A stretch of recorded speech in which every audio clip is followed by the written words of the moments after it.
Have you ever had a headache and wondered, why does this hurt so much? Well, here's something interesting. Not all headaches are the same. Some feel like pressure around your entire head. Others can cause intense throbbing pain, nausea, or sensitivity to light. And here's the important part. While most headaches aren't dangerous, some unusual headaches can be a warning sign that something more serious is happening. So, let's take a look at 10 different types of headaches and what makes each one different. Tension headache. Let's start with one of the most common types, the tension headache. You know that feeling when your head seems like it's being gently squeezed from both sides? That's often what a tension headache feels like. The pain is usually dull or aching and may occur around the forehead, temples, or the back of your head. Stress, poor sleep, dehydration, eye strain, and muscle tension can all contribute to these headaches. The good news? They're usually not dangerous and often improve when you rest, drink enough fluids, relax, and address whatever triggered the headache. Migraine. Now, migraines are a completely different story. A migraine isn't simply a really bad headache. It can cause moderate to severe, often throbbing pain, sometimes mainly on one side of the head. And that's not all. You might also experience nausea, vomiting, or sensitivity to light, sound, or even certain smells. Some people experience something called an aura before or during a migraine. That can include flashing lights, zigzag patterns, tingling, or temporary difficulty speaking. Pretty uncomfortable, right? Common triggers include stress, lack of sleep, hormonal changes, and certain foods or environmental factors. Cluster headache. Next is the cluster headache. This one is rare, but the pain can be extremely intense. The headache usually occurs around or behind one eye. And here's something interesting. The affected eye may become red or watery, while the nose on the same side may become blocked or runny. Cluster headaches can also occur repeatedly, sometimes several times a day during a period of days or weeks. Because the pain can be so severe, anyone experiencing these symptoms should speak with a healthcare professional. Sinus-related headache. Now, this one might surprise you. Many people think that pressure around the forehead or face automatically means they have a sinus headache. But that's not always the case.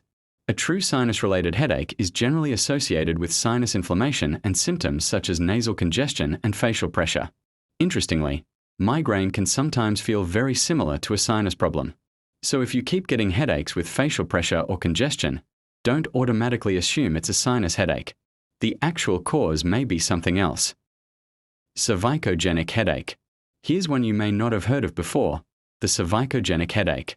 The word sounds complicated, but the idea is fairly simple. This type of headache is related to structures in the neck. The pain may begin around your neck or the back of your head and then travel toward the forehead or even around the eyes. And yes, moving your neck can sometimes make the pain worse. If you frequently experience headaches together with neck pain or stiffness, it may be worth discussing them with a healthcare professional. Medication overuse headache. Now here's a strange one. Sometimes, the very medicine you're taking to stop your headaches can contribute to more frequent headaches when certain headache medicines are used too often. This is called a medication overuse headache. It can create a frustrating cycle. You get a headache, take medication, the headache returns, and you take medication again. If you're regularly taking headache medicine but still experiencing frequent headaches, don't simply keep taking more. Talk with a healthcare professional about a long-term treatment strategy. Exertion headache. Have you ever finished an intense workout and suddenly developed a headache? That can happen with an exertion headache. It may occur during or shortly after strenuous activities such as running, heavy lifting, or intense exercise. Some exertion headaches are harmless. But, and this is important, a first-time sudden or severe headache during exercise shouldn't simply be ignored. That's because some serious conditions can also cause sudden headaches. So if the pain is unusually severe or comes with other unusual symptoms, seek medical advice. Thunderclap headache. Now we are getting to one of the most important types to recognize. A thunderclap headache is exactly what it sounds like. The pain can be extremely severe and reaches maximum intensity very quickly, sometimes within seconds or minutes. And this is where things get serious. A sudden, severe headache, unlike anything you've experienced before, can sometimes be associated with serious problems, including bleeding around the brain or blood vessel disorders. So if you suddenly experience an extremely severe headache that peaks within seconds or minutes, don't wait and see if it goes away.